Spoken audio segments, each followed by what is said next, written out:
Kehidupan Thalia adalah sebuah kanvas yang dilukis dengan kebahagiaan dan kepolosan, ditemani cinta suaminya, Danu. Namun, kanvas itu tiba-tiba dirobek oleh telepon yang membawa kabar buruk, atau seperti yang akan disadari Thalia kelak, kabar bencana. "Ibuku kena stroke ringan sayang, lumpuh total, kita harus menjemputnya hari ini juga," kata Danu. Suaranya dipenuhi tekanan yang mencurigakan. Thalia, sebagai menantu yang menjunjung tinggi bakti, merespons dengan sigap. Ia menyiapkan kamar terbaik di lantai bawah, menyulapnya menjadi ruang perawatan yang steril dan nyaman. Ia bahkan membeli kursi roda baru, sebuah simbol dari kesediaan Thalia untuk berkorban. Ketika Ibu Hanifah atau Iha tiba, dibawa masuk oleh Danu, aura di rumah itu langsung berubah. Wanita itu tampak lemah, kulitnya pucat, kakinya terkulai lemas, memenuhi semua deskripsi medis tentang kelumpuhan. Thalia dengan tulus mengambil alih peran perawat, menyiapkan bubur terbaik dan obat-obatan yang rumit. Namun, di tengah semua layanan tulus itu, Thalia menangkap anomali. Saat Danu pergi sebentar, Thalia sedang membenarkan posisi bantal Ibu Hanifah. Jarak mereka sangat dekat. Tiba-tiba, mata Ibu Hanifah terbuka. Itu bukan tatapan mata orang sakit yang rapuh atau berserah diri. Itu adalah tatapan kalkulatif, tajam seperti belati, memindai seisi ruangan seolah sedang melakukan inspeksi rahasia. "Thalia, air," desisnya. Suaranya serak namun terdengar lebih kuat dari yang seharusnya. Thalia buru-buru mengambil air. Saat ia kembali, wajah Ibu Hanifah sudah kembali menjadi topeng kepasrahan. Matanya sayu. Namun, saat Thalia menyodorkan gelas, Ibu Hanifah sengaja menumpahkan sedikit air panas. "Aduh, maafkan Ibu, tangan Ibu tidak bertenaga," kata Iha dengan wajah tersiksa. Thalia membersihkan tumpahan itu, tapi detik itu, ia melihatnya. Ibu Hanifah tidak merespons air panas di tangannya seperti orang yang baru saja terkena stroke. Sebuah alarm samar mulai berbunyi di kepala Thalia. Perawatan terbaik yang ia berikan seolah sedang diterima oleh seorang mata-mata, bukan seorang pasien.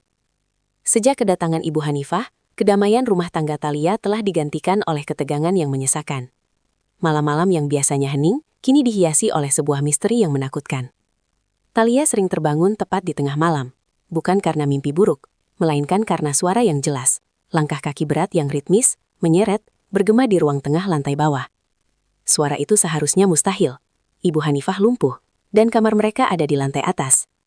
Setiap kali terbangun, jantung Thalia berdebar kencang. Ia akan menyelinap turun, berjalan hati-hati ke ruang tengah. Lampu mati, tidak ada siapa-siapa. Ia selalu mengecek kamar Ibu Hanifah. Di sana, mertuanya selalu terbaring pulas, tampak seperti malaikat yang sedang menderita. Napasnya teratur. Anehnya, saat Thalia kembali ke kamar, langkah kaki itu tidak pernah terdengar lagi. Kecurigaan Thalia semakin menjalar ke suaminya, Danu. Danu yang dulu hangat dan ceria, kini tampak dingin dan murung. Ia menghabiskan sebagian besar waktunya di ruang kerja, teleponnya selalu tersembunyi, dan sering mendesah berat. "Ada apa, Mas? Bisnis propertimu benar-benar terpuruk?" tanya Thalia suatu malam, mencoba meraih tangan suaminya. Danu menarik tangannya seolah tersengat listrik. "Aku tertekan, Thalia. Ibu sakit, bisnisku diambang kehancuran. Aku butuh ketenangan, bukan pertanyaan," jawabnya dengan nada kasar yang belum pernah digunakan Danu sebelumnya. Danu beralasan stres karena kondisi ibunya dan masalah keuangan yang mendera. Namun, Thalia mulai curiga bahwa kemurungan Danu bukan berasal dari rasa khawatir, melainkan dari rasa bersalah atau ketakutan yang teramat sangat. Suatu malam, Thalia kembali mendengar langkah kaki itu. Kali ini, ia tidak langsung turun. Ia hanya duduk di tepi kasur, mendengarkan irama aneh itu selama hampir 1 menit, memastikan bahwa itu bukan halusinasi. Ketika akhirnya ia turun, ia mendapati ada sedikit genangan air di dekat karpet ruang tengah, seperti sisa peluh yang dibiarkan mengering. Thalia memandangi pintu kamar Ibu Hanifah. Ia tahu ada sandiwara yang sedang dimainkan di rumah ini, dan ia serta Danu adalah aktor utamanya. Ketegangan di rumah itu seperti tali busur yang ditarik hingga hampir putus. Thalia masih terus memerankan menantu yang berbakti, menyembunyikan kecurigaannya di balik senyum dan semangkuk bubur hangat. Ia tahu ia harus menemukan bukti tentang suara langkah kaki dan tingkah laku Danu yang aneh. Pagi itu terasa berbeda. Udara dipenuhi keheningan yang mencekam, bukan lagi kedamaian. Saat Thalia sedang menyiram bunga di halaman belakang, Pak Ujang menghampirinya. Pak Ujang adalah tukang kebun tua yang setia, dipekerjakan turun-temurun oleh keluarga Danu. Biasanya ia ceria, tapi kali ini wajahnya pucat pasi, dan tangannya yang kasar gemetar hebat. Ia tidak berbicara dengan suara normal. Ia menarik Thalia ke balik pohon besar, memastikan tidak ada yang melihat, lalu berbisik dengan suara yang nyaris tak terdengar. "Bu, tolong," katanya, menelan ludah dengan susah payah. "Tolong dengarkan saya baik-baik. Ini bukan lelucon. Nyawa ibu dalam bahaya." Thalia merasakan dingin menjalar di punggungnya. Ia mencoba bertanya, "Bahaya apa, Pak? Siapa?" Pak Ujang menggeleng panik. "Saya tidak punya waktu. Mereka melihat saya. Ibu harus lakukan ini. Lihat CCTV tersembunyi di ruang tengah, tepat pukul 12 siang nanti, sebelum terlambat." "CCTV? Pukul 12 siang?" ulang Thalia bingung. Ia bahkan tidak tahu ada CCTV tersembunyi. Pak Ujang menatap matanya, tatapan penuh ketakutan dan permohonan. "Saya pergi, Bu. Jangan mencari saya. Lakukan saja. Ini satu-satunya kesempatan ibu." Tanpa menunggu jawaban atau penjelasan, Pak Ujang berbalik. Ia berjalan cepat menuju gerbang belakang, menghilang di balik semak-semak, menyisakan Thalia sendirian dengan sepuci air dan ketakutan yang mendalam. Thalia berdiri mematung. Pukul 12 siang. Itu tinggal beberapa jam lagi. Ancaman itu terasa nyata dan mendesak. Ia tidak tahu apa yang akan ia lihat, tetapi ia tahu satu hal. Ia tidak bisa lagi berpura-pura naif. Peringatan dari Pak Ujang adalah panggilan darurat yang tidak bisa diabaikan. Waktu bergerak dengan kecepatan yang menyiksa. Setelah Pak Ujang menghilang, setiap detak jam terasa seperti dentuman bom yang menghitung mundur. Thalia berusaha keras bertingkah normal, bahkan menyajikan teh pagi untuk Danu, dan memastikan Ibu Hanifah sudah meminum obatnya. Sementara pikirannya terfokus pada satu hal, CCTV dan pukul 12 siang. Thalia menyadari, Pak Ujang pasti tahu ada aplikasi CCTV yang terhubung ke ponselnya. Fitur yang dipasang Danu dengan alasan keamanan. Ia menunggu. Tangannya dingin, keringat membasahi telapak tangan. Pukul 11.58. Thalia menyelinap ke kamar mandi, mengunci pintunya. Ia membuka aplikasi CCTV di ponselnya. Jantungnya berdebar kencang, suaranya seolah memenuhi ruang kecil itu. Layar menampilkan pemandangan ruang tengah yang hening. Pukul 12 tepat. Pintu kamar tamu, kamar Ibu Hanifah, terbuka. Thalia menahan napas. Ia berharap melihat Danu, atau mungkin Pak Ujang yang kembali. Namun, yang keluar bukanlah seorang pasien stroke yang menderita, juga bukan Danu. Ibu Hanifah. Ia keluar dari kamar tamu. Ia tidak menggunakan kursi roda, ia tidak menyeret kakinya. Ia berjalan tegak. Langkahnya mantap, santai, dan penuh tenaga. Seolah ia baru saja menyelesaikan lari maraton, bukan terbaring sakit selama berminggu-minggu. Kelumpuhan itu hanyalah sandiwara. Thalia merasakan udara meninggalkan paru-parunya. Seluruh peralatan, bubur yang ia siapkan, kekhawatiran yang ia rasakan, semuanya adalah kebohongan keji. Ia hanya mampu menatap layar ponselnya. Tubuhnya gemetar karena kejutan yang luar biasa. Ia membiarkan rekaman itu terus berjalan, menunggu. Dan tepat saat kemarahannya memuncak, pintu utama terbuka. Danu masuk. Danu masuk ke ruang tengah. Wajahnya yang murung kini berganti dengan senyum lebar dan penuh lega. Ia tidak terkejut melihat ibunya berdiri tegak. Sebaliknya, Danu segera menghampiri Ibu Hanifah dan memeluknya erat. Itu adalah pelukan perayaan, bukan kasih sayang.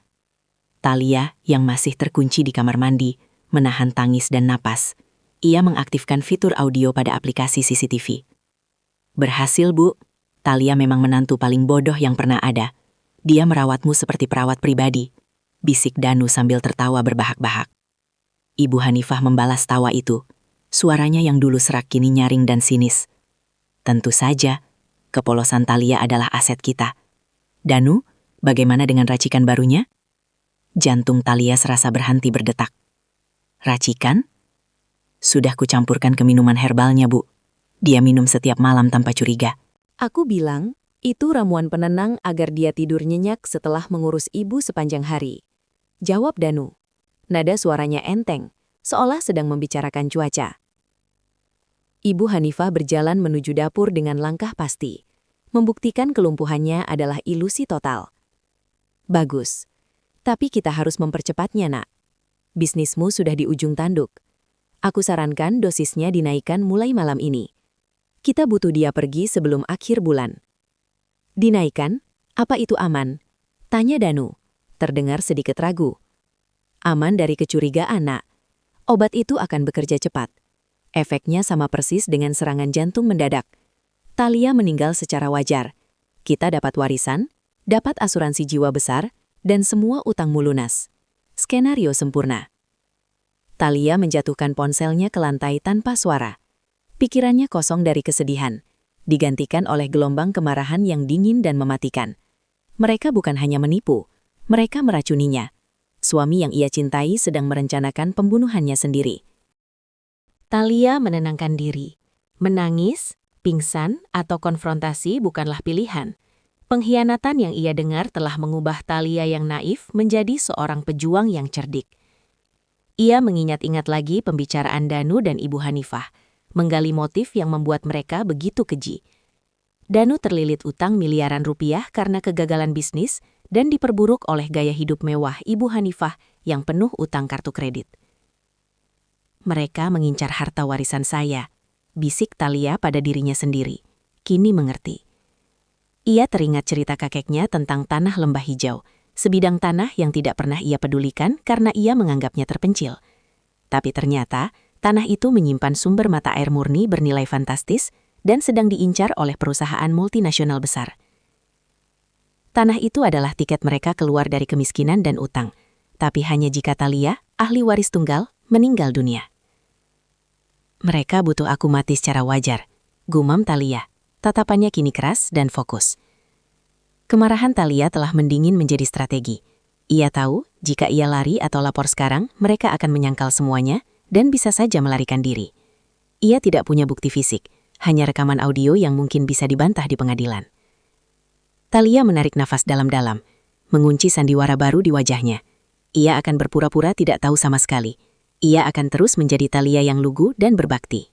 Tapi di bawah permukaan, ia akan menyusun rencana balasan yang harus lebih cerdik, lebih terencana, dan lebih mematikan secara hukum daripada kejahatan yang mereka rancang. Malam itu, Talia kembali ke kamar Danu, berpura-pura seperti tidak terjadi apa-apa, siap menghadapi hidangan beracun berikutnya. Malam tiba. Ini adalah malam pertama Talia tahu bahwa minuman herbal yang selalu disodorkan Ibu Hanifah adalah racun yang dirancang untuk membunuhnya. Talia berhati-hati saat makan malam, bersikap sangat normal. Setelah makan, seperti biasa, Ibu Hanifah, yang kembali ke kursi roda dan wajah pucatnya, menyodorkan segelas besar ramuan herbal yang disiapkan Danu. Ini, Nak, minuman herbal dari Ibu, agar kamu tidur nyenyak setelah mengurus Ibu seharian, kata Iha dengan senyum palsu yang memuakkan. Talia menerima gelas itu. Tepat ketika ia mengangkatnya ke bibir, ia melancarkan aksi pertamanya. Ia berpura-pura tersandung sangat keras pada karpet yang tidak rata. Prang! Gelas itu terlepas dari tangannya, jatuh dan pecah berkeping-keping. Danu dan Iha terperanjat. Ya Tuhan, maafkan aku Ibu, aku sungguh ceroboh, ujar Talia panik sambil buru-buru mengambil serbet. Sebagian besar cairan gelap dan beracun itu tumpah di lantai keramik, namun sebagian lainnya menyiram pot besar tanaman lidah mertua yang berdiri tegak di sudut ruangan. Tidak apa-apa Nak, jangan dipikirkan, besok Ibu buatkan lagi, kata Iha, suaranya sedikit tegang karena rencananya tertunda. Keesokan paginya, Talia sengaja bangun lebih awal. Ia pergi ke sudut tempat minuman itu tumpah.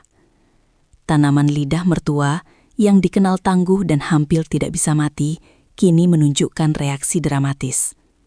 Daunnya yang keras telah layu, menguning dan membusuk hanya dalam semalam. Inilah bukti fisik tak terbantahkan. Talia memotret tanaman itu berulang kali sebagai cadangan. Namun, kabar buruk menyusul. Pak Ujang, pahlawan rahasia Talia, tidak datang bekerja. Ketika Talia bertanya kepada Danu, suaminya hanya menjawab sinis. Mungkin dia bosan jadi tukang kebun dan kabur. Talia yakin Pak Ujang disekap. Mereka menyadari Pak Ujang adalah mata-mata. Dengan bukti racun di tangan dan Pak Ujang yang menghilang, Thalia harus bertindak cepat. Thalia segera melancarkan misi penyelamatan. Beberapa bulan sebelumnya, ia pernah memberikan ponsel bekasnya kepada Pak Ujang, mengajarinya cara mengaktifkan pelacak lokasi. Ia membuka aplikasi pelacak di ponselnya. Sinyal Pak Ujang terdeteksi di gudang tua di ujung properti, tempat Danu menyimpan barang-barang usang. Thalia menunggu sore hari saat Danu keluar untuk bertemu klien, mungkin menyiapkan skenario pembunuhan, dan Ibu Hanifah sedang berpura-pura tidur siang. Thalia menyelinap ke gudang tua. Benar saja, Pak Ujang diikat di sudut, mulutnya dilakban. Thalia membebaskannya, membawanya keluar dari properti melalui jalur yang jarang dilewati, dan menempatkannya di sebuah kontrakan aman, jauh dari jangkauan Danu. "Jangan hubungi saya, Pak." "Tunggu sinyal saya. Bapak adalah saksi kunci saya," pesan Thalia. Dengan Pak Ujang yang aman, Thalia kembali ke rumah untuk melancarkan serangan balasan pertamanya, serangan mental. Di meja makan malam itu, dengan Danu dan Ibu Hanifah yang tampak gelisah, Thalia dengan tenang meletakkan garpunya. "Mas, Bu," katanya dengan suara yang dibuat penuh pertimbangan, "aku sudah memikirkannya baik-baik. Aku tidak akan menjual tanah Lembah Hijau. Aku memutuskan untuk mewakafkan seluruh tanah itu kepada Yayasan Amal. Surat-suratnya sedang disiapkan. Aku akan tanda tangan besok." Reaksi langsung dan heboh terjadi. Danu tersedak minumannya, batu keras, wajahnya memerah. Ibu Hanifah yang lumpuh, refleks menghentakkan kakinya keras ke lantai sebagai ekspresi amarah yang mendadak, sebelum buru-buru kembali berpura-pura kesakitan. "Aduh, kaki ibu sakit, Nak," desis Iha, mencoba menutupi gerakannya yang membongkar sandiwara itu. Thalia hanya menatap mereka dengan wajah polos, dalam hati tertawa. Pengumuman wakaf itu berhasil. Ia telah menekan tombol panik mereka. Keputusan Thalia untuk mewakafkan tanah Lembah Hijau, aset bernilai miliaran yang menjadi harapan terakhir mereka, menciptakan badai yang sempurna. Malam itu, persis seperti yang Thalia duga, Danu dan Ibu Hanifah meledak. Thalia sudah siap. Ia memastikan fitur audio CCTV di ruang tengah, yang mereka anggap hanya sebagai alat pengawasan, menyala dan merekam. Ia pura-pura tidur di kamar, mendengarkan pertengkaran hebat yang datang dari kamar Ibu Hanifah. "Kau gila, Danu. Bagaimana mungkin kau membiarkan dia mewakafkan uang kita? Kita akan bangkrut. Utang kita!" teriak Ibu Hanifah, suaranya nyaring dan penuh tenaga, jauh dari kesan lumpuh. "Aku sudah coba melarang, Bu, tapi dia keras kepala. Kita sudah hampir berhasil dengan racun itu," balas Danu frustrasi. "Racun terlalu lambat. Sekarang dia mau tanda tangan surat wakaf besok. Kita tidak punya waktu lagi." Iha terdengar mondar-mandir di kamar. Lalu, terdengar perintah yang mengerikan. Perintah yang dibutuhkan Thalia sebagai bukti hukum paling kuat. "Kau harus bertindak drastis, Danu.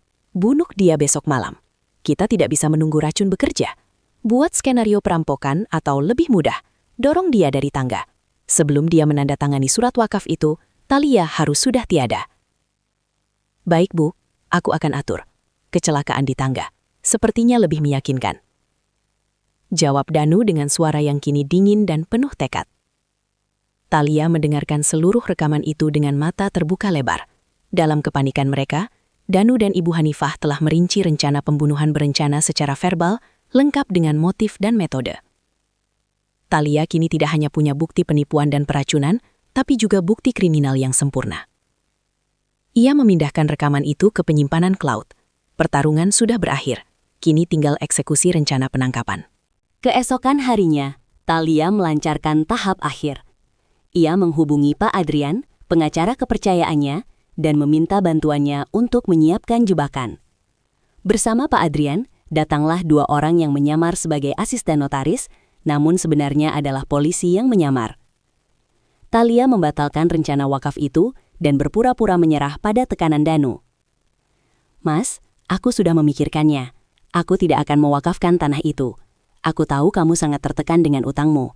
Aku akan memindahkan hak kepemilikan tanah Lembah Hijau sepenuhnya kepadamu malam ini juga," kata Thalia di meja makan. Raut wajahnya dibuat seolah ia adalah istri yang terdesak dan berkorban. Danu dan Ibu Hanifah, yang mendengar kabar baik ini, dan lega karena tidak perlu melakukan kecelakaan di tangga, tidak bisa menyembunyikan kegembiraan mereka. Sandiwara kelumpuhan Ibu Hanifah nyaris goyah karena ia begitu bersemangat. Malam harinya, Danu dan Ibu Hanifah menyambut kedatangan Pak Adrian dan 2 asisten notaris itu dengan senyum palsu yang lebar. Semua siap di ruang tengah. Dokumen-dokumen transfer kepemilikan terhampar di meja. Saat Danu hendak meraih pulpen untuk menandatangani dokumen yang akan memberinya kekayaan miliaran, Thalia menginterupsi dengan suara lembut. "Tunggu sebentar, Mas. Sebelum kita resmi menandatanganinya, aku ingin kita melihat video kenangan singkat untuk merayakan awal baru kita," kata Thalia sambil menyalakan proyektor yang sudah ia siapkan di sudut ruangan. Danu dan Iha bingung, namun terlalu bersemangat untuk menolak. Lampu dimatikan. Sorotan proyektor menyala, memecah kegelapan. Tentu, mari kita selesaikan kisah dramatis ini dengan 2 bab terakhir. Bab 11, klimaks, dan bab 12, penyelesaian dan karma. Aktif, bab 11, klimaks, dan terbongkarnya sandiwara. Waktu fiksi, 050-055. Layar proyektor menyala. Danu dan Ibu Hanifah bersiap melihat foto-foto lama pernikahan, namun yang muncul adalah rekaman CCTV dari ponsel Thalia. Rekaman pertama adalah adegan yang diambil tepat pukul 12 siang. Ibu Hanifah berjalan tegak, santai, dan penuh tenaga. Sebuah tontonan yang membongkar sandiwara kelumpuhan di hadapan Pak Adrian dan 2 asisten notaris, polisi yang menyamar. Kepanikan seketika muncul di wajah Danu dan Ibu Hanifah. Rekaman beralih, menampilkan adegan Danu dan Ibu Hanifah tertawa, merayakan rencana peracunan, dan kemudian diperdengarkan rekaman audio pertengkaran mereka dari malam sebelumnya. Perintah Ibu Hanifah kepada Danu untuk membunuh Thalia besok malam melalui skenario kecelakaan di tangga. "Kau harus bertindak drastis, Danu. Dorong dia dari tangga." Suara nyaring Ibu Hanifah menggema di ruang tengah. Danu hanya bisa mematung, wajahnya pucat pasi. Sementara itu, Ibu Hanifah kehilangan kendali total. Instingnya mengambil alih. Ia lupa bahwa ia harus tetap lumpuh. Ia melompat berdiri dari kursi rodanya dan berlari menuju proyektor. Berteriak histeris, berusaha mematikan bukti kejahatan yang memalukan itu. Gerakan refleksnya, berlari, telah membongkar sandiwara kelumpuhan dirinya sendiri secara permanen di hadapan semua saksi mata, termasuk pengacara resmi. Saat Ibu Hanifah berhasil meraih proyektor, 2 asisten notaris itu bergerak cepat. Mereka mengeluarkan lencana mereka. "Anda berdua ditahan atas tuduhan percobaan pembunuhan, penipuan, dan konspirasi kriminal." Polisi menyamar memborgol Danu dan Ibu Hanifah. Drama saling menyalahkan pun meledak di tengah ruang tengah. "Ini semua idemu, Bu. Utang kartu kreditmu yang gila," teriak Danu, mencoba melepaskan diri. "Kau yang bangkrut, Danu. Kau yang mencampurkan racun itu. Akulah otaknya, tapi kau yang melakukannya," balas Ibu Hanifah. Amarahnya menenggelamkan rasa malu. Danu dan Ibu Hanifah dihentikan tepat di pintu utama. Tiba-tiba, gerbang terbuka. Pak Ujang muncul, didampingi oleh petugas keamanan lain. Kehadiran Pak Ujang, saksi kunci yang mereka sekap, menghancurkan sisa harapan mereka untuk lolos. "Dia yang kasih tahu aku tentang CCTV," bisik Thalia kepada Ibu Hanifah saat ia dibawa keluar. Wajah Iha berubah menjadi kengerian mutlak. Proses hukum berjalan cepat dan didukung bukti yang solid. Rekaman sandiwara, perintah pembunuhan, dan kesaksian Pak Ujang tentang penyekapan. Vonis dibacakan. Danu divonis 12 tahun penjara. Ibu Hanifah, sebagai otak utama kejahatan, divonis 15 tahun penjara. Karma datang dengan cepat dan memilukan. Danu yang sombong segera menjadi bulan-bulanan narapidana lain. Sementara itu, ironi yang kejam menimpa Ibu Hanifah. Beberapa minggu setelah masuk penjara, ia mengalami serangan stroke kedua yang fatal di selnya. Ia yang pura-pura lumpuh, kini benar-benar lumpuh total secara permanen. Sandiwara itu telah menjadi kenyataan. Thalia segera mengurus perceraian dari Danu. Ia mengalak menjual tanah lembah hijau kepada perusahaan eksploitatif yang merusak lingkungan. Sebaliknya, ia menjualnya kepada konsorsium wisata ramah lingkungan dengan klausul pelestarian sumber mata air murni. Thalia menggunakan hasil penjualan itu untuk memulai hidup baru yang makmur. Sebagai bentuk terima kasih, ia merenovasi rumah Pak Ujang, memberangkatkannya umroh, dan mengangkatnya menjadi kepala pengawas keamanan aset pribadinya.